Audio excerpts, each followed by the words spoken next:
It is excellent that after maybe like 30 years, we could we can attend the assembly of a school. That is a great to see here. And today I would like to introduce you for IMCTF.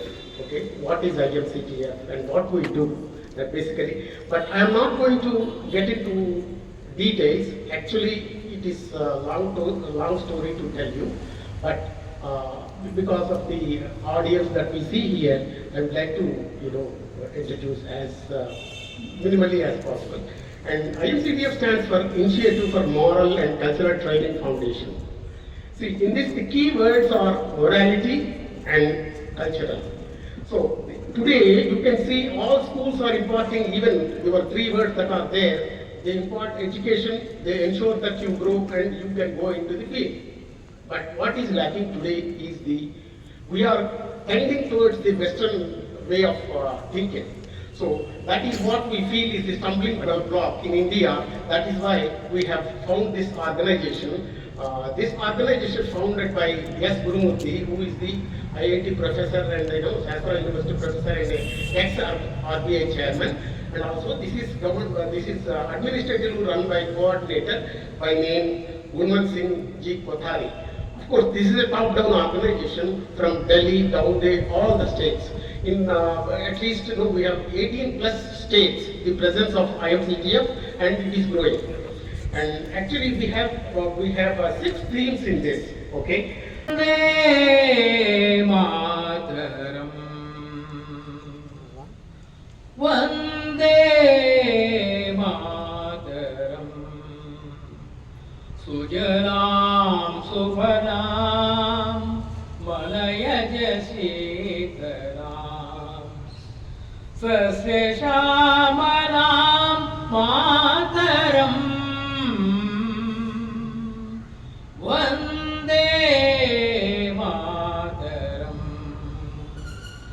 Shubhrajosnam pulakitayabinim Pullakusumita drumadara shobhinim Suhasinim sumadurabhashinim Sukhadam varadam mataram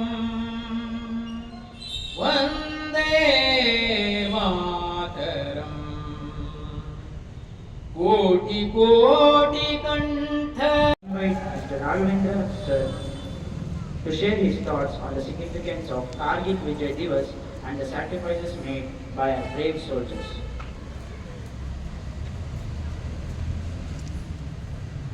बोलो भारत माता की बोलो भारत माता की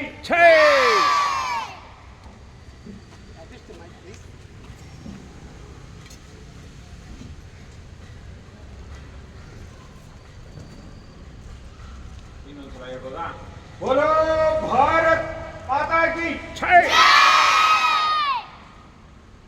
ನಾವೆಲ್ಲ ಇವತ್ತಿಷ್ಟೆಲ್ಲ ಆರಾಮವಾಗಿ ಕುಳಿತುಕೊಂಡಿರೋದಕ್ಕೆ ಸ್ಕೂಲಿಗೆ ಹೋಗ್ಲಿಕ್ಕೆ ಮನೆಗೆ ಹೋಗ್ಲಿಕ್ಕೆ ಯಾರ ಕಾರಣ ಯಾರ ಹೇಳ್ಬೋದಾ? ಅವರು ದಿನದ 24 ಗಂಟೆನೂ ನಿದ್ದೆನೂ ಕೂಡ ಮಾಡದೇನೆ ನಮ್ಮ ಸಲುವಾಗಿ ಗಡಿಯಲ್ಲಿ ಅವರು ದೇಶ ಕಾಯೋದ್ರಿಂದ ನಾವೆಲ್ಲ ಇವ ನಮ್ಮ ಕೆಲಸಗಳನ್ನ ಮಾಡ್ಕೊತಾ ಇದ್ದೀವಿ. ಹೌದಾ?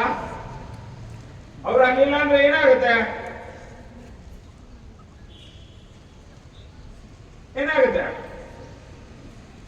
ಶತ್ರುಗಳು ಒಳಗಡೆ ಬರ್ತಾರೆ. ನಾವೆಲ್ಲ ನಮ್ಮ ಜೀವನ ನಿತ್ಯ ಜೀವನ ಮಾಡ್ಕೊಳ್ಳಕ್ಕೆ ಆಗಲ್ಲ. ಹೌದಾ? ಆದ್ರಿಂದ ಅವರು ರಾಜಸ್ಥಾನದ 55 ಡಿಗ್ರಿ ಸೆಲ್ಸಿಯಸ್ ಅಲ್ಲೂ ಕೆಲಸ ಮಾಡ್ತಾ ಇದ್ದಾರೆ ಮತ್ತು ಸಿಯಾಚಿನ್ ನಲ್ಲಿ -20 ಡಿಗ್ರಿ -30 ಡಿಗ್ರಿಯಲ್ಲೂ ಕೂಡ ಅವ್ರ ಕೆಲಸ ನಿರಂತರವಾಗಿ ದಿನದ 24 ಗಂಟೆ ಕೆಲಸ ಮಾಡೋದ್ರಿಂದ ಇವತ್ತು ನಾವೆಲ್ಲ ಇಷ್ಟೆಲ್ಲ ಆರಾಮಾಗಿ ಕೂತ್ಕೊಂಡಿದ್ದೀವಿ. ಆದ್ರಿಂದ ನಾವು ಅವ್ರ ಬಗ್ಗೆ ತಿಳ್ಕೋಬೇಕೋ ಬೇಡ? ತಿಳ್ಕೋಬೇಕು ತಾನೆ? ಅದಕ್ಕೆ ಇಲ್ಲಿರ್ತಕ್ಕಂಥ 21 ಜನರು ನಮ್ಮ ದೇಶಕ್ಕಾಗಿ ತಮ್ಮನ್ನೇ ತಾವು ಅರ್ಪಿಸಿಕೊಂಡು ಅದರಲ್ಲಿ 3 ಜನ ಹೊರತುಪಡಿಸಿ ಎಲ್ಲ ಉಳಿದವರೆಲ್ಲ ದೇಹ ತಮ್ಮ ಪ್ರಾಣಾರ್ಪಣೆಯನ್ನು ತಾಯಿ ಭಾರತಿ ಸಲುವಾಗಿ ಮಾಡಿದ್ದಾರೆ. ಅದರಲ್ಲಿ ಫಸ್ಟ್ ಫೋಟೋ ನಿಮಗೆ ಕಾಣಿಸುತ್ತೆ ಈ ಕಡೆಯಿಂದ ಮೇಜರ್ ಸೋಮನಾಥ್ ಶರ್ಮಾ ಅಂತ. ಅವ್ರ ಬಗ್ಗೆ, ಅವರ ಜೀವನದ ಕೆಲವು ಮುಖ್ಯ ಘಟನೆಗಳ ಬಗ್ಗೆ ತಮಗೆ ತಿಳಿಸ್ತೇನೆ. ಎಲ್ಲರಲ್ಲೂ ಮೊಬೈಲ್ ಇದೆ ಅಲ್ವಾ ಮನೆಯಲ್ಲಿ? ಯಾರಲ್ಲಿಲ್ಲ ಕೈ ಎತ್ತಿ. ಅವರು ಕೂಡ ತಮ್ಮ ಸ್ನೇಹಿತರ ಮೊಬೈಲ್ ಅಲ್ಲಿ ನೋಡ್ಕೋಬಹುದು. ಯೂಟ್ಯೂಬ್ ಅಲ್ಲಿ ಅವರು ಎಲ್ಲ 21 ಪರಮ ವೀರ ಅವಾರ್ಡಿಸ್ ಬಗ್ಗೆ ತಾವು ಮನೆಗೆ ಹೋಗಿ ತಮಗೆ ಇರುವ ಸಮಯದಲ್ಲಿ ಅವ್ರ ಬಗ್ಗೆ ತಿಳ್ಕೋಬಹುದು. ಆ ಮೇಜರ್ ಸೋಮನಾಥ್ ಶರ್ಮಾ ಅವರ ಜೀವನದ ಕೆಲವು ಘಟನೆಗಳನ್ನ ತಮಗೆ ತಿಳಿಸ್ತಾ ಇದೆ. ಮೇಜರ್ ಸೋಮನಾಥ್ ಶರ್ಮಾ ಕೂಡ ನಿಮಗೆ 1923 ಜನವರಿ 31 ಈಗಿನ ಹಿಮಾಚಲ ಪ್ರದೇಶದಲ್ಲಿ ಅವರು ಹುಟ್ಟಿದ್ರು. ಅವರು ತಂದೆನೂ ಮಿಲಿಟರಿಯಲ್ಲಿ ಕೆಲಸ ಮಾಡ್ತಾ ಇದ್ರು. ಅವರ ಹೆಸರು ಕೂಡ ಅಮರನಾಥ್ ಶರ್ಮಾ ಅಂತ. ಅವರ ಸಿಸ್ಟರ್ ಕಮಲಾ ತೇವರ್ ಅಂತಿದ್ರು. ಅವರು ಕೂಡ ಮಿಲಿಟರಿಯಲ್ಲಿ ಡಾಕ್ಟರ್ ಆಗಿ ಕೆಲಸ ಮಾಡ್ತಾ ಇದ್ರು. ಅವರು ತಮ್ಮ ವಿಶ್ವನಾಥ್ ಶರ್ಮಾ ಅಂತಿದ್ರು. ಅವರು ಕೂಡ ಮಿಲಿಟರಿಯಲ್ಲಿ ಕೆಲಸ ಮಾಡ್ತಾ ಇದ್ರು. ಅವ್ರ ಇಡೀ ಕುಟುಂಬ, ಅವ್ರ ತಾತನೂ ಕೂಡ ಮಿಲಿಟರಿಯಲ್ಲಿ ಕೆಲಸ ಮಾಡ್ತಾ ಇದ್ರು. ಅವ್ರ ಇಡೀ ಕುಟುಂಬ ಮಿಲಿಟರಿಯಲ್ಲಿ ಕೆಲಸ ಮಾಡ್ತಾ ಇತ್ತು. ಹಂಗಾಗಿ ಸಹಜವಾಗಿ ಮಕ್ಕಳಿಗೆ ಇಮಿಟೇಷನ್, ಸಹಜವಾಗಿ ಮನೆಯಲ್ಲಿ ತಂದೆ ತಾಯಿ ಏನ್ ಮಾಡ್ತಾರೆ ಮಗು ನೋಡ್ತಾ ಇರುತ್ತೆ, ಆದಷ್ಟು ಅನುಕರಣೆ ಮಾಡುತ್ತೆ ಮಗು. ಅದೇ ರೀತಿ ಇವ್ರಿಗೂ ಕೂಡ ನಾನು ಮಿಲಿಟರಿ ಸೇರ್ಬೇಕಂತ ನಿಮ್ ತರ ಚಿಕ್ಕ ಮಗು ಇರಲಿಕ್ಕೆ ಅವ್ರಿಗೂ ಆಸೆ ಆಯ್ತು. ಅವರು ತಾತ ಮಿಲಿಟರಿ ಎಕ್ಸ್ ರಿಟೈರ್ಡ್ ಮೆನ್, ಅವರು ದಿನ ಅವ್ರ ಮನೆಯಲ್ಲಿ ಭಗವದ್ಗೀತೆಯನ್ನ ಹೇಳ್ಕೊಡ್ತಾ ಇದ್ರು. ಮನೆಯವರಿಗೆ ಪಠಣ ಮಾಡಿ ಅದರ ಅರ್ಥ ಎಲ್ಲ ಹೇಳ್ಕೊಡ್ತಾ ಇದ್ರು. ನಿಮ್ ತರ ಇರುವಾಗನೇ ಮೇಜರ್ ಸೋಮನಾಥ್ ಶರ್ಮಾ ಆ ಭಗವದ್ಗೀತೆಯನ್ನ ಡೈಲಿ ಅವ್ರ ಮನೆಯಲ್ಲಿ ಕೇಳ್ತಾ ಇದ್ರು. ಅದರ ಪ್ರಭಾವ ಮಗುವಿನ ಮೇಲೆ ಸಹಜವಾಗಿ ಡೈಲಿ ಆಯ್ತು. ಅದರಿಂದ ಅವರು ಮುಂದಿನ ದಿನಮಾನದಲ್ಲಿ ಏನಾಯ್ತು, ಚಿಕ್ಕ ಭಗವದ್ಗೀತೆ ಪುಸ್ತಕವನ್ನ ತಮ್ಮ ಪಾಕಿಟಲ್ಲಿ ಇಟ್ಕೊಳ್ಳೋದು ಅವರು ನಿರಂತರ ಅಭ್ಯಾಸ ಆಯ್ತು. ಅದು ಎಲ್ಲಿವರೆಗೆ ಅಂದ್ರೆ ಅವರ ಜೀವನದ ಕೊನೆಯ ಉಸಿರಿರೋವರೆಗೂ ಕೂಡ ಅವರೊಟ್ಟಿಗೆ ಭಗವದ್ಗೀತೆ ಪುಸ್ತಕ ಜೊತೆಯಲ್ಲೇ ಇರ್ತಾರೆ. ಇಂಥ ವ್ಯಕ್ತಿ ಕೇವಲ ಸಾಮಾನ್ಯವಾಗಿ ತಮ್ಮ ಹಳ್ಳಿಯಲ್ಲೇ ಪ್ರಾಥಮಿಕ ಶಿಕ್ಷಣ ಮುಗಿಸಿದ್ರು. ಅದಾದ್ಮೇಲೆ ನಂತರ ಡೆಹ್ರಾಡೂನ್ನಲ್ಲಿ ರಾಯಲ್ಸ್ ಮಿಲಿಟರಿ ಕಾಲೇಜಲ್ಲಿ ಅವರು ಇನ್ನು PUC ಓದ್ತಾ ಇದ್ರು. 1942 ಅಂದ್ರೆ ಕೇವಲ ಮಗನಿಗಿನ 19 ವರ್ಷ, ಇನ್ನು PUC, ಅವಾಗಲೇ ಅವರು ಮಿಲಿಟರಿ ಸೇರ್ಬಿಟ್ರು. ತಮಗೆಲ್ಲ ಗೊತ್ತಿರಬೇಕು, 1942 ಜಗತ್ತಲ್ಲಿ ಅವಾಗ ಏನ್ ನಡೀತಾ ಇತ್ತು? ಅವಾಗ ಸೆಕೆಂಡ್ ವರ್ಲ್ಡ್ ವಾರ್ ನಡೀತಾ ಇತ್ತು. ಅಂತ ಒಂದು ಸಂದಿಗ್ಧ ಪರಿಸ್ಥಿತಿಯಲ್ಲಿ ಇವರು ಮಿಲಿಟರಿ ಸೇರ್ಕೊಂಡ ಮೇಲೆ ಸಹಜವಾಗಿ ಅಲ್ಲಿ ಜಪಾನ್ ಮತ್ತು ಇದ್ರ ಜೊತೆ ಯುದ್ಧದ ಸಂದರ್ಭದಲ್ಲೂ ಕೂಡ ಇವರು ಪಾರ್ಟಿಸಿಪೇಟ್ ಮಾಡಿದ್ರು. ಅದಾದ್ಮೇಲೆ ನಮ್ಮ ದೇಶ ಯಾವಾಗ ಸ್ವತಂತ್ರ ಆಯ್ತು ತಮಗೆಲ್ಲ ಗೊತ್ತಿದೆ. ಯಾವಾಗ ಸ್ವತಂತ್ರ ಆಯ್ತು? 1947 ಆಗಸ್ಟ್ 15. ಇದೆಲ್ಲರಿಗೂ ಗೊತ್ತಿಲ್ಲ. ಯಾರಿಗೂ ಗೊತ್ತಿಲ್ಲ? ಎಲ್ಲರಿಗೂ ಗೊತ್ತಲ್ಲ? ಎಲ್ಲರಿಗೂ ಗೊತ್ತು. ಇದಾದ್ಮೇಲೆ ಇನ್ನೊಂದು ಕ್ವಶನ್ ನಿಮಗೆ. ದೇಶ ಸ್ವತಂತ್ರ ಆದ ತಕ್ಷಣ ನಮ್ಮ ದೇಶದ ಮೇಲೆ ಮೊಟ್ಟ ಮೊದಲ ಯುದ್ಧ ಯಾವಾಗಾಯ್ತು? ಪಾಕಿಸ್ತಾನ ಜೊತೆ ಎಷ್ಟು ದಿನದಲ್ಲಿ ಯುದ್ಧ ಆಯ್ತು?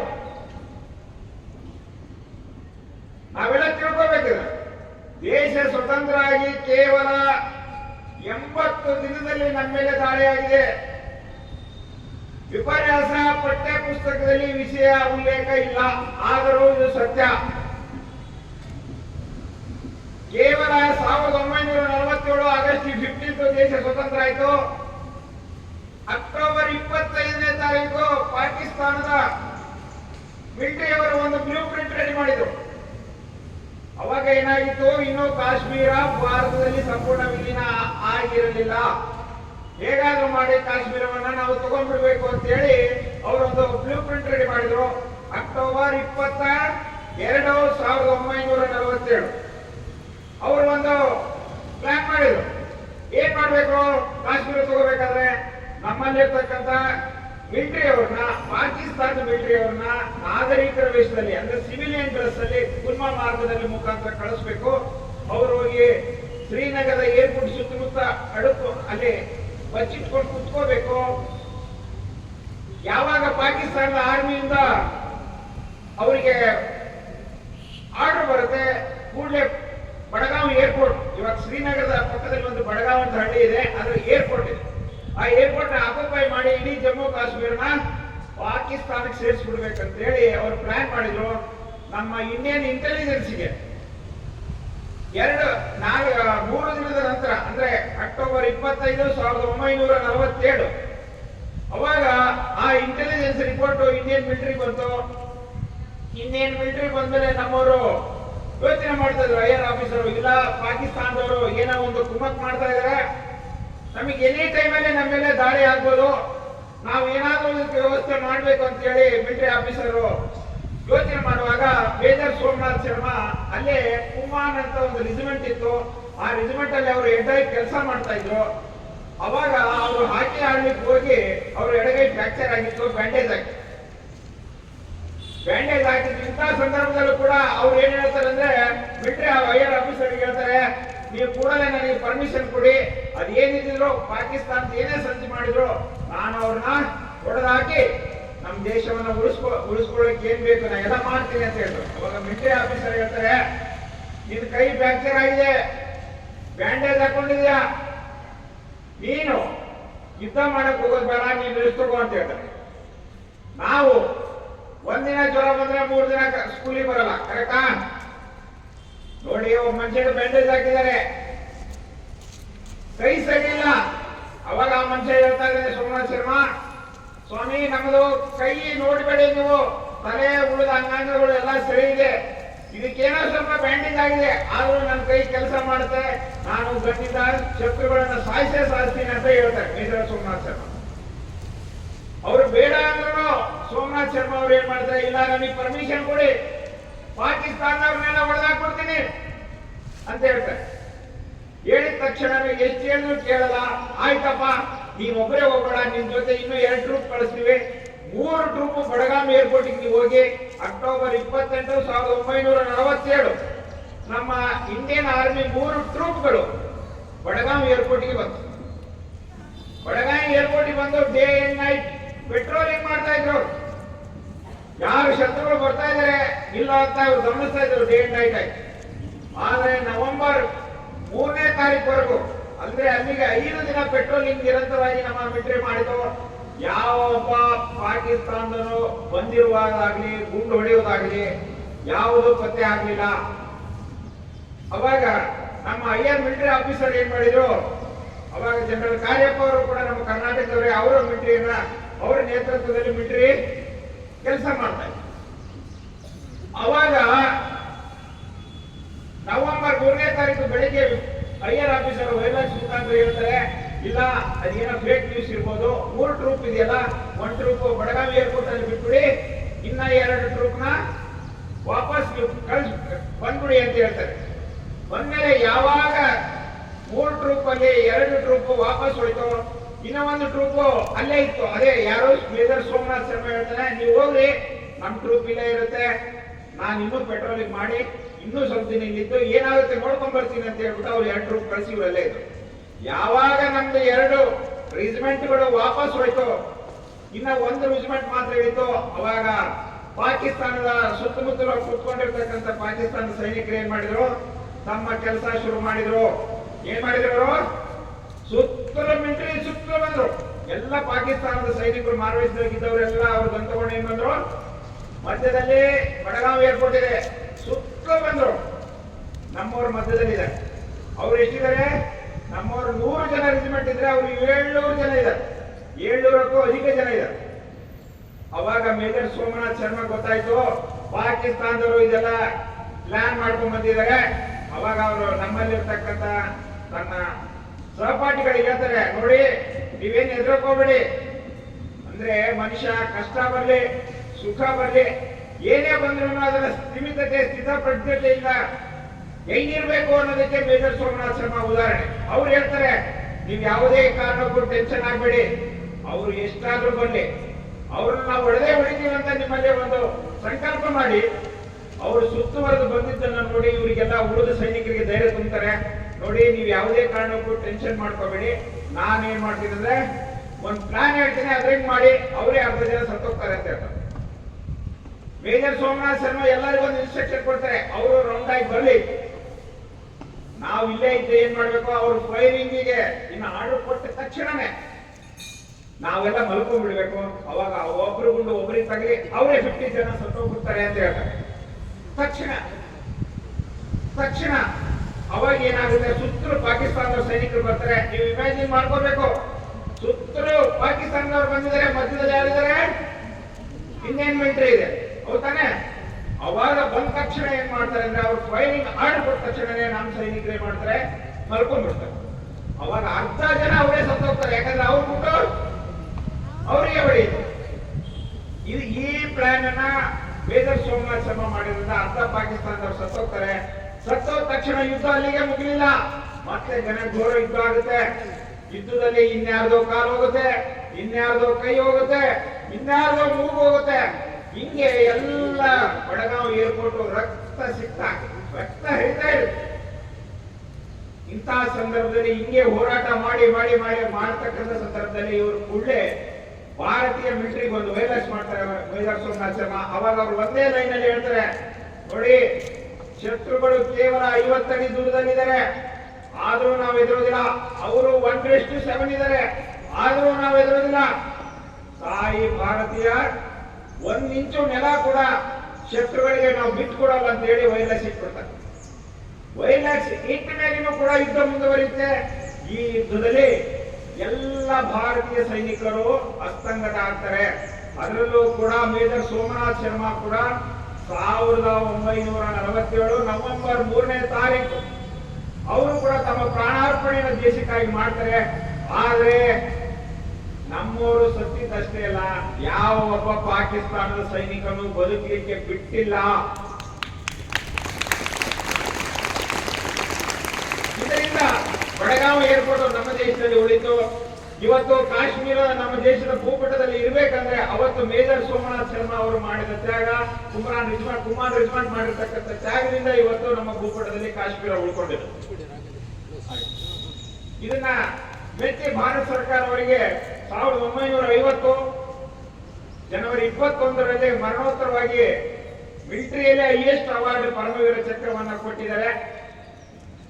ಈ ಅವಾರ್ಡ್ ಅನ್ನ ಅವರು ಮರಣ ಆದ ಸಂದರ್ಭದಲ್ಲೂ ಕೂಡ ಅದು ರೈಸ್ ಆಗಿರಲಿಲ್ಲ. ಅದು ಅವರ ಸರೋಜಿನಿ ಕೋನಲ್ಕರ್ ಅವರು ಅಂತ ಹೇಳಿ ಇದನ್ನ ಡಿಸೈನ್ ಮಾಡಿದ್ದಾರೆ. ಇದರಿಂದ ತಾವೆಲ್ಲ ಇದ್ರ ಬಗ್ಗೆ ಹೆಚ್ಚಿನ ಮಾಹಿತಿಯನ್ನ ಮೊಬೈಲ್ ಇಂದ ಮತ್ತು ಇಂಟರ್ನೆಟ್ ಅಲ್ಲಿ ತಿಳ್ಕೊಬಹುದು. ಇಷ್ಟು ಹೇಳಿ ನನ್ನ ಮಾತು ಮುಗಿಸ್ತಾರೆ. Thank you, sir, for your inspiring words. May I now request Mr. Ramesh to address the gathering. Bore ಆಗ್ಬಿಡ್ತು, ನಮಗೆಲ್ಲ ಜಾಸ್ತಿ ಕೇಳಲಿಕ್ಕೆ ಆಗೋದಿಲ್ಲ. ಒಂದು ದೇಶಭಕ್ತಿ ಗೀತೆ ಇದೆ, ನಾನು ಹೇಳ್ತೀನಿ, ಎಲ್ಲರೂ ಹೇಳ್ಕೊಡ್ಬೇಕು. ಉಘೇ ವೀರ ಭೂಮಿಗೆ, ಎಲ್ಲರೂ ಹೇಳ್ಬೇಕು.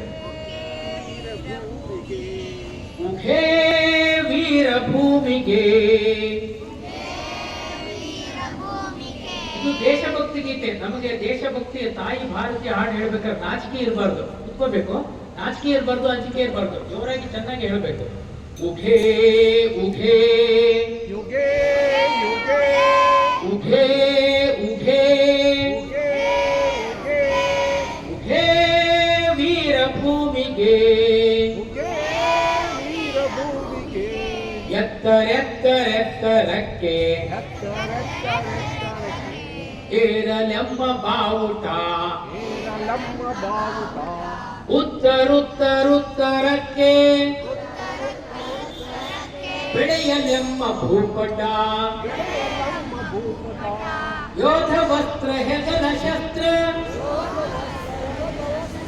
ಧರಿಸಿ ಜನ್ಮಭೂಮಿಗೆ. ಉಘೇ ಉಘೇ ಉಘೇ ಉಘೇ ಉಘೇ ವೀರ ಭೂಮಿಗೆ. ಉಘೇ ವೀರ ಭೂಮಿಗೆ.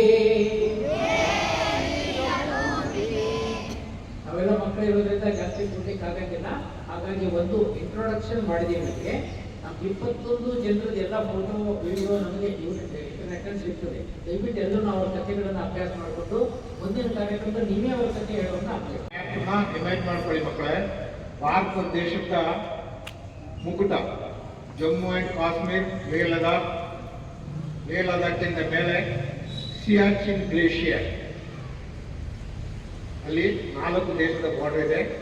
ಈ ಕಡೆ ಇಂಡಿಯಾ, ಆ ಕಡೆ ಚೈನಾ, ಪಾಕಿಸ್ತಾನ ಮತ್ತೆ ಅಫ್ಘಾನಿಸ್ತಾನ. ಆ ಸ್ಥಳದಲ್ಲಿ ನಾನು ಸರ್ವಿಸ್ ಮಾಡಿ ಬಂದವರು.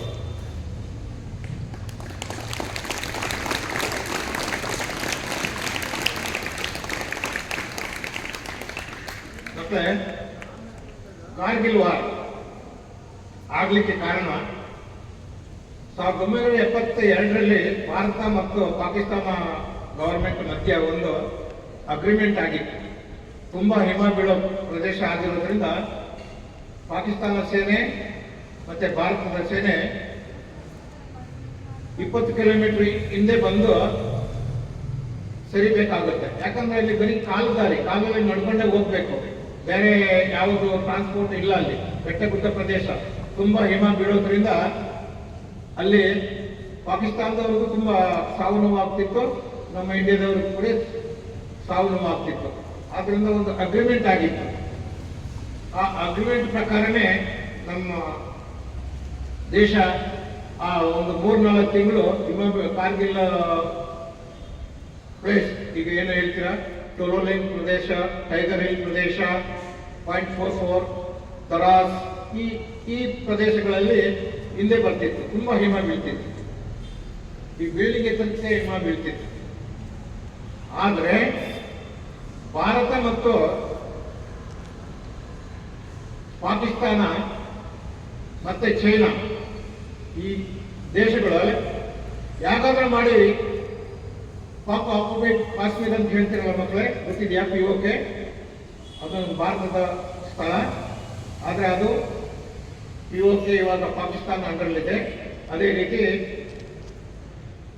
ಸಿಯಾಚಿನ್ ಗ್ಲೇಷಿಯರ್, ಕಾರಕೋರಂ ಪಾಸ್ ಅಂತ ಹೇಳ್ತಾರೆ. ಹಾಗೆ ಇದರ ಸಂಪರ್ಕ ಭಾರತದ ಮತ್ತೆ ಲೇ ಲದಾಖ್ ಮತ್ತೆ ಸಿಯಾಚಿನ್ ಗ್ಲೇಷಿಯರ್ ಈ ಸಂಪರ್ಕನ ಕಟ್ ಮಾಡ್ಬೇಕಂತ ಹೇಳಿ ಅಂದಿನ ಪ್ರಧಾನಮಂತ್ರಿ ನವಾಜ್ ಶರೀಫ್ ಮತ್ತೆ ಸೇನಾ ನಾಯಕರಾದ ಪರ್ವೇಜ್ ಮುಷರಫ್ ಅವರು ಚೈನಾದೊಂದಿಗೆ ಕೈ ಜೋಡಿಸಿ ಕಾರ್ಗಿಲ್ ರಸ್ತೆ ಸಂಪರ್ಕನ ಕಟ್ ಮಾಡಿದ್ರೆ ಬಾಕಿ ಎಲ್ಲ ಚೈನಾಕ್ಕೆ ಸೇರ್ಬೋದು ಅಂತ ಹೇಳಿ ಅವರು ನಿಷೇಧಿತ ಪ್ರದೇಶ ಆದರೂ ಸಹ ಅವರು ಬಂದು ಅವರ ಪೋಸ್ಟ್ಗಳಿಗೆ ಸೇರ್ಕೊಂಡ್ರು. ಇದು ಕೊನೆಗೆ ನಮ್ಮ ಇಂಡಿಯಾದವರಿಗೆ ಗೊತ್ತಾಗಿ ಭಾರತದ ಸೇನೆ ಮತ್ತೆ ಅವರ ಮೇಲೆ ಅಟ್ಯಾಕ್ ಮಾಡಿ ಸುಮಾರು ಕೇಳಿದ್ದೀರಾ, ಮನೋಜ್ ಪಾಂಡೆ ಇರ್ಬೋದು, ಸೌರವ್ ಕಾಲಿಯಾ ಇರ್ಬೋದು, ಈ ತರ ಅವರ ನೇತೃತ್ವದಲ್ಲಿ ಸುಮಾರು 500 ಜನ ನಮ್ಮ ವೀರಗತಿ ಪ್ರಾಪ್ತಿಯಾದ ಸೈನಿಕರು. ಇವಾಗ ನಮ್ಮ ಭಾರತ ದೇಶ ಪ್ರಪಂಚದ 4ನೇ ಶಕ್ತಿಶಾಲಿ ದೇಶವಾಗಿ ಹೊರಹೊಮ್ಮಿದೆ. ನಮ್ಮಲ್ಲಿ ಸಹ ಎಲ್ಲ ರೀತಿಯ ವಿದ್ಯಮಾನಗಳು, DRDO ಎಲ್ಲ ರೀತಿಯ ಯುದ್ಧಕ್ಕೆ ಬೇಕಾದ ಎಲ್ಲ ಸಲಕರಣೆಗಳು ನಮ್ಮ ಭಾರತವೇ ತಯಾರು ಮಾಡಿಕೊಳ್ತದೆ. ಇದೇ ರೀತಿ ಭಾರತದ ಮಿತ್ರ ದೇಶವಾದ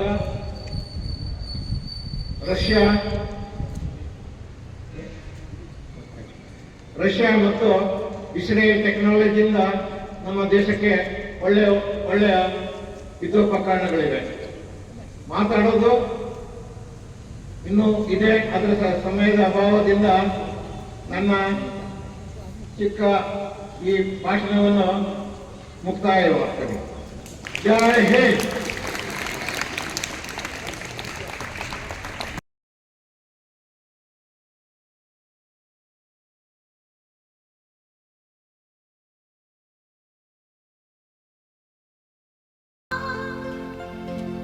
ऐ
जो लौट के घर ना आए।